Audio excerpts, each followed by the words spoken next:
Hello aspirants. आशा करता हूँ कि आप सभी बहुत अच्छे होंगे। सो मैं फिर से अपने चैनल एसएससी बेसिक्स पर दोबारा से लेकर के आया हूँ एक नई वैकेंसी जो कि इसरो द्वारा लाई गई है। Indian space research organisation. काफ़ी अच्छी वैकेंसी हमें देखने को मिल रही है, वो भी बहुत एक नॉमिनल सी फ़ी के साथ, जो कि आपकी फ़ीस रहने वाली है इसमें 100 रुपीज़। तो ये जो वैकेंसी आपकी आई है 27 जुलाई को इसरो द्वारा पब्लिश की गई है। और इस एडवर्टीजमेंट में आप देखेंगे कि आपको कौन कौन सी वैकेंसीज देखने को मिलेंगी। आज वही सारी डिटेल में हम डिस्कस करने वाले हैं इस वीडियो में। तो जल्दी से स्टार्ट करते हैं बिना टाइम वेस्ट करते हुए। तो जैसा कि आप जानते हैं, Indian space research organisation ISRO, जो कि department of space government of India के अंदर आता है। ठीक है, जिससे कि आप भारतीय अंतरिक्ष अनुसंधान संगठन के रूप नाम से भी जानते हैं। ठीक है, तो इसरो में जो आने वाली भर्तियां हैं उसमें से जो रही है भर्ती इसमें इस बार सहायक कनिष्ठ व्याख्याकर्ता, सहायक प्रवर श्रेणी लिपिक तथा अशुलिपिकों की भर्ती। और जैसे कि ये रहेगी recruitment of assistants, junior personal assistants, upper division clerk and stenographer. तो इसकी वैकेंसी आई है हमारे लिए इस बार। तो ठीक है, आपको इन सबको पोस्ट अप्लाई करने के लिए मैं आपको बता देता हूँ कैसे कैसे करना है, और मेन एडवर्टीजमेंट में हमारी क्या क्या डिटेल्स रहेंगी वो मैं आपको बताता हूँ। तो ये सब आपने देख लिया कि हमने इसमें असिस्टेंट की पोस्ट आई है, पीए की पोस्ट आई है, यूडीसी एंड स्टेनो की पोस्ट आई है। तो जो भी आपका एप्लीकेशन मोड रहने वाला है वो ऑनलाइन ही रहेगा, कोई भी ऑफलाइन मोड नहीं है। तो इसरो ने बाइलिंगुअल एडवर्टीजमेंट डाला है अपनी साइट पर। तो इसरो में जो भी अप्लाई करना चाहते हैं वो आप ये नोटिफिकेशन को देख के आपको बताते हैं इसमें कैसे अप्लाई करना है। तो सबसे पहले जो पे लेवल रहने वाला है वो लेवल 4 होगा for the post of assistant. तो मैं आपको बता देता हूँ, ये ऑल इंडिया पोस्ट है या फिर आप पैन इंडिया पोस्ट भी कह सकते हैं इनको। और इसमें अहमदाबाद में जो हमारी वैकेंसीज निकली है, जनरल की इसमें 10 रहने वाली हैं, ओबीसी की 6, एससी की 2, एसटी की 7, ईडब्ल्यूएस की 2। टोटल जो वैकेंसीज रहेंगी आपकी 27। और पीडब्ल्यूडी की जो इन्होंने टोटल बताई है वो ए बी सी कैटेगरी में 111 और डीई में 0। एंड एक्स सर्विसमैन में आपकी 2 पोस्ट आई हैं अहमदाबाद जोन के लिए। तो जोन वाइज मैं आपको बता देता हूँ, और बेंगलुरु में टोटल इनकी जो आपकी पोस्ट रहने वाली है वो 26 पोस्ट आई हैं, जो कि 14 आपकी जनरल की हो गई। देन आपकी 3 जो आपकी इसमें है ओबीसी की है, एससी में इनकी 3 है, फिर 5 इनकी एसटी की है। देन उसके बाद ईडब्ल्यूएस में 0 1, टोटल मैंने आपको बता ही दिया। पीडब्ल्यूडी में इनकी 131 टोटल, और एक्स सर्विसमैन में इनकी 3 पोस्ट हैं। ऐसे ही मैं आपको बता देता हूँ, हसन में जो इनकी पोस्ट टोटल वैकेंसीज निकली हैं 1 है। हैदराबाद में इनकी 13 वैकेंसीज आई हैं, और महेंद्रगिरी में इनकी 7 वैकेंसीज देखने को मिली है। न्यू दिल्ली में इनकी 1 वैकेंसी देखने को मिली है हमारे को। और vacancies identified for filling up at IIRS Dehradun, जो कि आपकी देहरादून में होने वाली है आईआईआरएस। और श्रीहरिकोटा, जहाँ पे इसरो का मेन स्टेशन है, जहाँ से आपके सारे रॉकेट लॉन्च भी किए जाते हैं। तो यहाँ पे आपकी 32 वैकेंसीज देखने को मिलेंगी आपको। और तिरुवनंतपुरम में आपकी 6 वैकेंसीज हैं। तो टोटल जो असिस्टेंट की पोस्ट रहने वाली है आपकी लगभग 113 रहने वाली हैं। तो काफ़ी अच्छी पोस्ट आई है इसमें असिस्टेंट की भी। तो सेकंड पोस्ट के बारे में हम बात कर लेते हैं। सेकंड पोस्ट जो हमारी रहने वाली है वो जूनियर पर्सनल असिस्टेंट की है।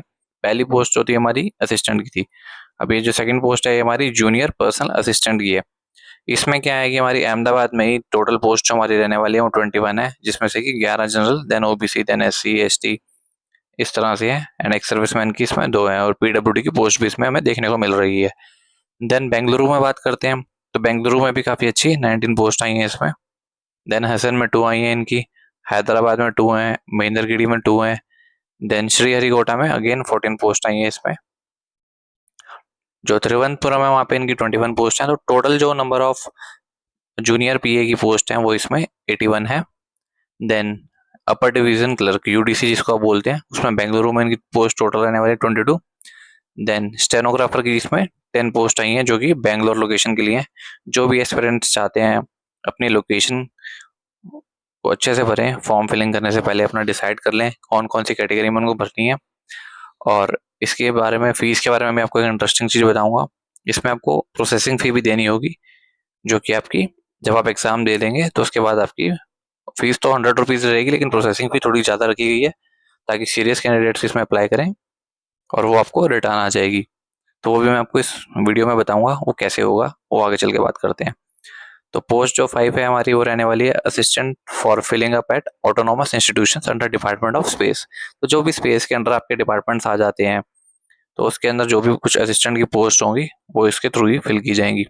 तो अहमदाबाद में जैसे कि आप देख पा रहे हैं कि 11 पोस्ट आई हैं, और 5 इसमें आपकी जनरल की हो गई, 3 आपकी OBC, then SC ST etcetera, and 2 post इसमें आपको एक्स सर्विसमैन की भी देखने को मिल रही हैं। इसमें श्रीहरिकोटा में आपकी 3 पोस्ट हैं, तिरुवनंतपुरम में आपकी 3 पोस्ट हैं, तो टोटल मिला के 17 पोस्ट आपको यहाँ पर देखने को मिलती हैं, और 2 आपकी एक्स सर्विसमैन की हैं, एक PWD की है।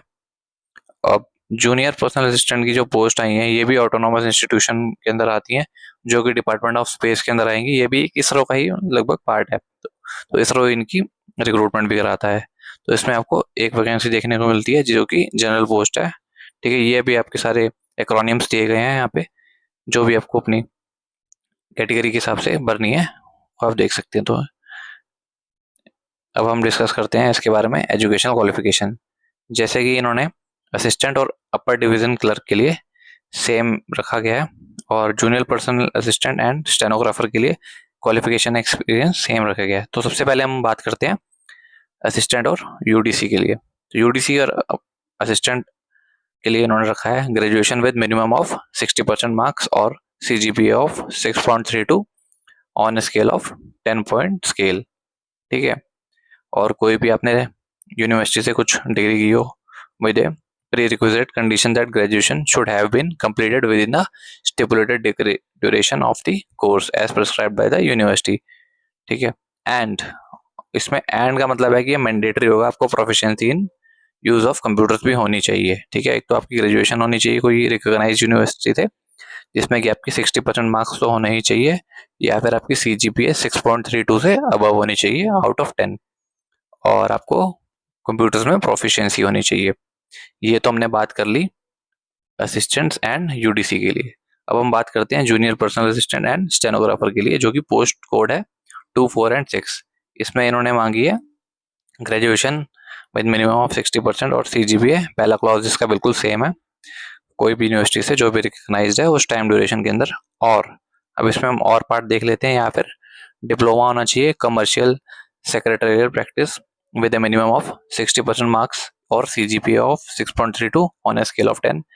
ठीक है, diploma should have been completed within the stipulated time, उसी टाइम के अंदर होना चाहिए। अब उसके बाद हम देखते हैं 1 year experience as a stenotypist होना चाहिए। ठीक है, और and a minimum speed of 60 WPM in English होनी चाहिए। तो 60 की स्पीड मांगी है इन्होंने स्टेनो के लिए, और proficiency in the use of computer ये तो आपका सेम रहेगा, बस इसमें और उसमें ये फर्क है कि आपका स्किल ऐड ऑन हो जाएगा। स्किल आपका होना चाहिए, जैसे आप स्टेनो के लिए तैयारी कर रहे हैं तो आपका स्टेनो का स्किल होना चाहिए, तो ज़्यादा फर्क नहीं दिखेगा आपको इसमें।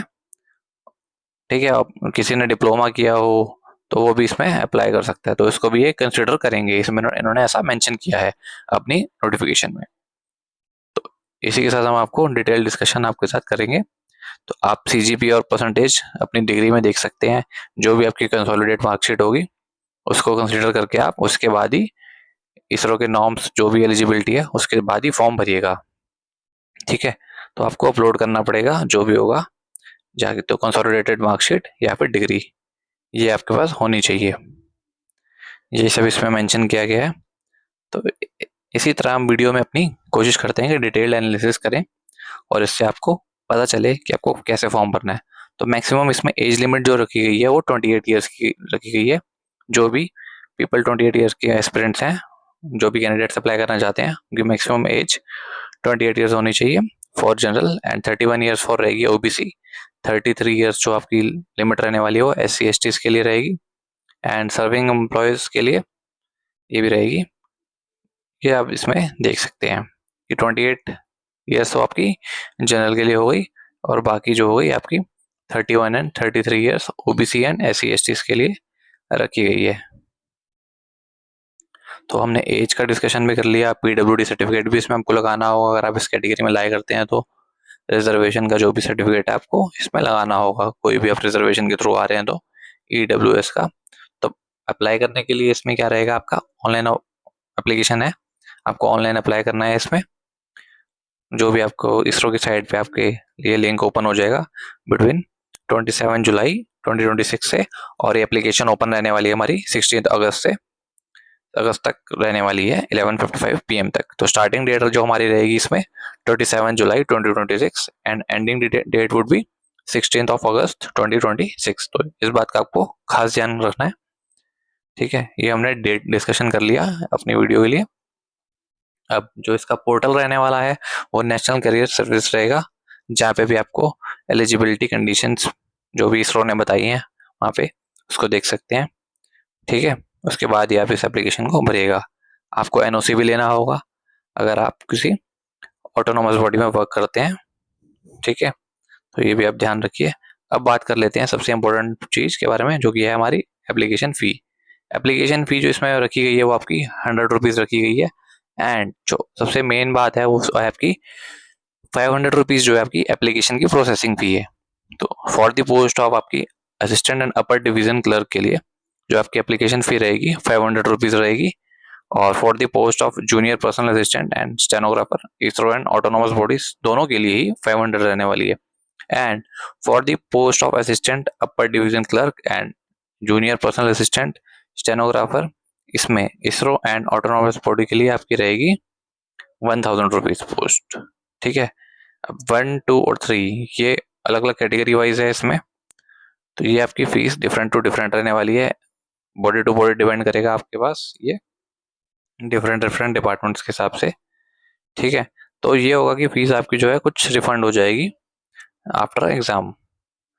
मेन जो आपकी एप्लीकेशन फीस है वो 100 ही रहेगी, and uniformly you have to pay for the 500 as per the mention in the advertisement.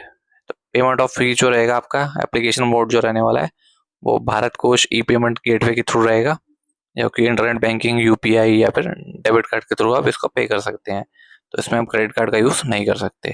Totally online रहने वाली है, इसको आप चेक या मैनुअल मोड से भी नहीं पे कर पाएंगे, ठीक है। ये आपका ध्यान देने वाली बात था। अब रिटर्न ऑफ फी प्रोसेस होने के बाद एप्लीकेशन में और रिटर्न टेस्ट होने के बाद ही या फिर सीबीटी जिसको आप बोलते हैं उसके बाद ही रिफंड आएगा जो भी है, जैसे कि रिफंड हुआ exempted from the payment like women, SC, ST, PWD, ex-servicemen as applied portion para 2.1, 12.1. Okay, after deducting the application fees of 100 in respect of all other candidates will be refunded as each post applied in 12.1. Okay, तो आपको फी का refund आ जाएगा। और refund लेने के लिए आपको जब आप एप्लीकेशन फॉर्म भरेंगे उसके अंदर आपको अपनी बैंक डिटेल्स देनी होंगी, जैसे कि आपका बैंक का नाम, बैंक की branch, name of the account holder, account number, IFSC code, जो भी आपका करेक्ट है उसको आपको ध्यान से भरना है, तभी आपको इसी अकाउंट सेम अकाउंट में रिफंड मिलेगा जो भी आपकी प्रोसेसिंग फी है उसका, ठीक है। इस बात का आपको खास ध्यान रखना है। तो अगर कोई बच्चा वहाँ पे जाके एग्जाम में अपियर नहीं हो पाता तो इन केस ऑफ दैट या गलत इन्फॉर्मेशन रहती है तो आपको ये फीस रिफंड नहीं आएगी। तो जो भी लास्ट डे से पहले पहले पेमेंट करेगा उसी को फी रिफंड की जाएगी, ठीक है। ये बात का खास ध्यान रखना है। अब इसमें जो आपकी इमेज है वो रिसेंट होनी चाहिए, नॉट ओल्डर देन 6 मंथ्स, और .jpg और .jpeg फॉर्मेट में होनी चाहिए। साइज जो आपका रहने वाला 50 KB टू 100 KB रहेगा, सिग्नेचर का भी 50 टू 100 KB रहेगा, ओके। अब इसमें हम आपको देखेंगे फोटो की जो इंस्ट्रक्शन है 4.5 सेंटीमीटर इंटू 3.5 सेंटीमीटर की आपकी फोटो रहने वाली है, कलर्ड फोटो होगी आपकी। सिग्नेचर कोई भी आपका कैप, हैट, ग्लासेस नहीं होने चाहिए, ठीक है। इन बातों का आपको खास ध्यान रखना है, फोटो का, सिग्नेचर का। अब हम आपको दिखाते हैं सिलेक्शन प्रोसेस के लिए ये लोग एक रिटन टेस्ट कंडक्ट कराएंगे, जिसका मैं ऑल ओवर पैन इंडिया रहने वाला है ये भी।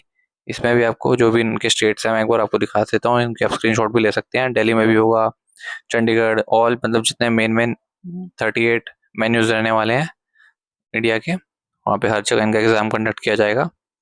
तो इन्होंने यहाँ बताया है कि जो पोस्ट 135 एंड 246 के लिए रिटन टेस्ट होगा एंड उसमें क्वालिफाइंग मार्क्स के बारे में बताया गया है। तो सिंगल ऑब्जेक्टिव टाइप क्वेश्चन रहेगा इसमें, 150 मिनट्स का जो होने वाला पेपर रहेगा and compensation time will be given to the PWD candidates. और सिलेबस जो है एनेक्चर 1 में इन्होंने अटैच किया हुआ है इसी नोटिफिकेशन में। तो क्वालिफाइंग मार्क्स जो रहने वाले हैं वो 50% रहेंगे, ठीक है, and 40% would be for the reserve categories. And जो स्किल टेस्ट है उसके बारे में हम बात कर लेते हैं। Based on the performance of written test जो शॉर्ट लिस्टिंग होगी 1:5 के फॉर्मूले में की जाएगी, ठीक है। और जो आपका इसमें कंप्यूटर लिटरेसी टेस्ट भी रहेगा इसमें, और स्किल में आपका स्टेनो टेस्ट होगा, जिन्होंने भी स्टेनो के लिए अप्लाई किया है स्टेनोग्राफी टेस्ट होगा, ठीक है। 50% जो रहेगी रिजर्वेशन के लिए रहेगी एंड पासिंग क्राइटेरिया जो रहेगा 60% रहेगा, वो यूआर कैटेगरी के लिए रहेगा। तो लिटरेसी टेस्ट तो आप दोनों का ही मिलेगा इसमें, बस स्किल टेस्ट आपका डिफरेंट हो जाएगा। बाकी कंप्यूटर टेस्ट तो आपका रहने वाला ही है, उसमें भी आपको क्लियर करना ही होगा उसको भी। और शॉर्ट एंड में 12% मिस्टेक जो है रिजर्व कैटेगरी के लिए अलाउड की गई हैं। इसमें भी इनका 1:5 का फॉर्मूला रहने वाला है, उसी के थ्रू सिलेक्शन किया जाएगा। Marks code in English language and comprehension in the written test and एक रिटन टेस्ट भी लिया जाएगा, ठीक है। डेट ऑफ बर्थ के हिसाब से ही जो आपकी कट ऑफ है वो आएगी। तो इनकी पे एंड अलाउंसेस है वो लेवल 4 रहने वाली है, जिसमें कि जो आपकी बेसिक पे रहने वाली है वो 25,500 रहेगी एंड इसमें आपको एडिशन में DA HRA TA ये सब आपको मिलेगा। एंड जो भी गवर्नमेंट एंटाइटलमेंट होती है, जो भी फैसिलिटीज़ मिलती हैं आपको, LTA हो गया, आपका हाउस बिल्डिंग एडवांस हो गया, ये सब आपको मिलेगा। तो कुल मिला के आपकी सैलरी लगभग अराउंड 40,000 के आसपास हो जाएगी। It would be depending on the basis of different Tier 1 and Tier 2 cities. तो किसी सिटी में आपकी सैलरी हो सकता है 45,000 तक भी चली जाए, और किसी में हो सकता है कि आपकी 35 to 40 के बीच में ही हो। तो ये तो डिपेंड करेगा अकॉर्डिंग टू Tier 1 और Tier 2 सिटी। तो काफ़ी अच्छी आपको इसमें स्टार्टिंग पे देखने को मिलती है and one of the best institution of government of India जो कि आपका इसरो रहने वाला है, उसमें आपको जॉब करने का मौका मिलेगा। तो इसके लिए आप अच्छे से, अब हम आपको सिलेबस दिखाते हैं इसका, ताकि उसके हिसाब से आप इसमें प्रिपरेशन कर सकें अपनी। एंड ये आपको इसरो की मैं एक बार वेबसाइट का लिंक दोबारा से दिखा देता हूँ अपनी साइट पे। और ये जो मैंने आपके साथ डिस्कस किया था 27 से जुलाई से आपकी स्टार्ट हुई थी एप्लीकेशन एंड 16 अगस्त तक ही रहने वाली है, तब तक आपको अपना फॉर्म फिलअप करना है इसमें। और यही इसरो की ऑफिशियल वेबसाइट है, इसी पे ही आपको जाना है और कहीं नहीं जाना। और कोई भी साइबर फ्रॉड से आप बचें और किसी भी जगह पेमेंट ना करें, सिर्फ इसी इसरो की जो साइट आपको दिखाई गई है इसी पे जाएं, यहीं से अपना फॉर्म भरें। और आपको एक एग्जाम्पल दिखा दिया है एक्सेप्टेबल फोटोग्राफ का, वो यही फोटोग्राफ रहने वाला है जो अनेक्चर 1 में मेंशन है। बाकी कोई और कैटेगरी की अगर आपकी फोटोग्राफ लाई करती है तो इसको आप पहले से ठीक कर लें ताकि आपको पता रहे। अब हम बात करते हैं एग्जाम पैटर्न या फिर सिलेबस की, जो कि असिस्टेंट UDC की पोस्ट के लिए रहने वाला है। तो एग्जाम जो है आपका 150 मिनट्स का होने वाला है, जिसमें कि 50-50-50 के 4-4 सेक्शन रहेंगे और 50-50 मार्क्स के रहेंगे वो ईच। तो टोटल आपका 200 मार्क्स एग्जाम होगा, 200 क्वेश्चन होंगे, जिसमें कि general English, quantitative aptitude, general intelligence and reasoning ability and general knowledge जो आपका आएगा, ठीक है। ये आपका असिस्टेंट एंड UDC दोनों के लिए है, जिसमें कि ऑब्जेक्टिव टाइप रहेगा +1 मार्क्स मिलेगा आपको सही के लिए एंड 0.25 माइनस में नेगेटिव मार्किंग रहने वाली है। तो इंग्लिश में आपके जो भी है बेसिक इंग्लिश के आपके क्वेश्चन आएंगे, knowledge of English language, ability to write precisely, effectively, correct use of words, idioms and phrases, basic मतलब इंग्लिश की ग्रामर आने वाली है। देन क्वांटिटेटिव एप्टीट्यूड में आपके सब क्वेश्चन आएंगे, चैप्टर वाइज आएंगे, जैसे नंबर सिस्टम हो गया, percentage, profit loss, discount, ratio, proportion, mixture, alligation, averages, simple, compound interest, time and distance, time and work, pipe and cistern, boat and stream, partnership, surds, indices, LCM, HCF, simplification, geometry, triangle, circles, quadrilateral lines, angles etcetera, mensuration, area, perimeter, volume etcetera, trigonometry, trigonometric identities, ratio, circular measures of angles, heights and distance etcetera, algebra आ गया आपका।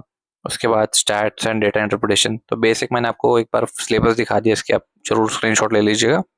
ऐसी GI and reasoning ability में verbal and non verbal reasoning जो आपकी पूरी आएगी, खासतौर पे आपको इन टॉपिक्स को अच्छे से करके जाना है, रिपीटेड सीरीज हो गई, जैसे कि एनालॉगी होगी, Venn diagram, logical arrangement of words, coding and decoding, sitting arrangement, ranking arrangement, dice and cubes, cuboid, calendar, number series, coded equation, clock, direction, counting figures, problems based on the alphabet sequence, mirror and water images. And then GK में आपका आ जाएगा questions to test the awareness of the environment around him and the society, जैसे current affairs आ गई आपकी, national and international importance etc. The test will be about the history, culture, geography, science, polity, economic etc. तो ये तो आपका हो गया syllabus.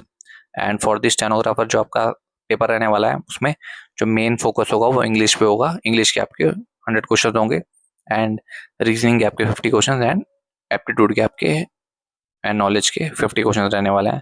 तो टोटल आपके क्वेश्चन तो इसमें भी 200 ही होने वाले हैं, बस इसमें जो मेन क्वेश्चन है वो इंग्लिश के 100 होने वाले हैं।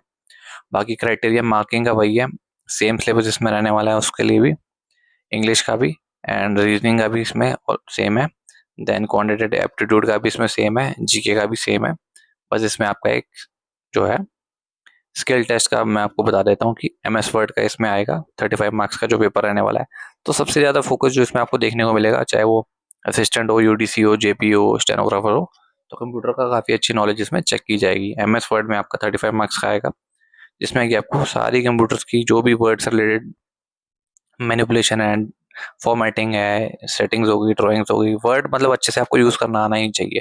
अगर नहीं भी किया हुआ तो आप इसको अच्छे से सीख सकते हैं, अभी आपके पास बहुत टाइम है। एंड माइक्रोसॉफ्ट के एक्सेल भी आना चाहिए, ये भी 35 मार्क्स का आपका रहने वाला है। तो इसके अंदर आपको जितने भी बेसिक्स टू एडवांस थोड़ा सा मतलब मीडियम लेवल रहने वाला है। MS पावर पॉइंट हो गया, इसका आपका 30 मार्क्स रहने वाला है। तो ये टेस्ट आपका 75 मार्क्स का रहेगा, मिनट्स का रहेगा। और इसमें आपको प्रेजेंटेशन बनाने की, फॉर्मेटिंग है प्रेजेंटेशन, तो इन सब के क्वेश्चन आपको देखने को मिलेंगे। तो डिटेल सिलेबस के लिए आप स्क्रीनशॉट ले सकते हैं और कुछ भी डाउट हो आप हमें बताइएगा। तो ये हमने आपको इसका सिलेबस भी दिखा दिया। और स्टेनोग्राफी के लिए शॉर्ट एंड टेस्ट जो रहने वाला है 300 वर्ड्स का होगा, 60 WPM की स्पीड रहने वाली है, 5 मिनट्स का टेस्ट होगा स्टेनो का, ठीक है। इंग्लिश में रहने वाला है आपका पिटमैन शॉर्ट हैंड होगी, need to be as per Pitman shorthand, ठीक है। और सही से आपको करना है। एवेल्युएशन कैटेगरी भी दी हुई है इन्होंने, कैसे इन्होंने मार्क्स को कैलकुलेट किया जाएगा, तो इन्होंने फॉर्मूला भी दिया हुआ है नंबर ऑफ एरर्स का। तो ठीक है, ये आप इसको ध्यान रखना है आपको। और इसी के साथ ही all the best, best of luck. आप जरूर अप्लाई कीजिएगा इसमें, इसरो की वैकेंसी का। काफ़ी अच्छी वैकेंसी आपको देखने को मिली है इसरो से काफ़ी टाइम के बाद, और काफ़ी अच्छी पोस्ट आई हैं। तो इसरो की वैकेंसी को आप जरूर फिल कीजिएगा। और ऐसी वीडियोस को और देखने के लिए सब्सक्राइब कीजिएगा हमारे चैनल को, SSC बेसिक्स को, ताकि मैं आपके लिए और अच्छी अच्छी वीडियोस डालता रहूँ। आपको अगर मेरी वीडियो अच्छी लगी तो जरूर लाइक और कमेंट जरूर कीजिएगा और शेयर कीजिएगा। Thank you for your time, thank you for watching, bye bye.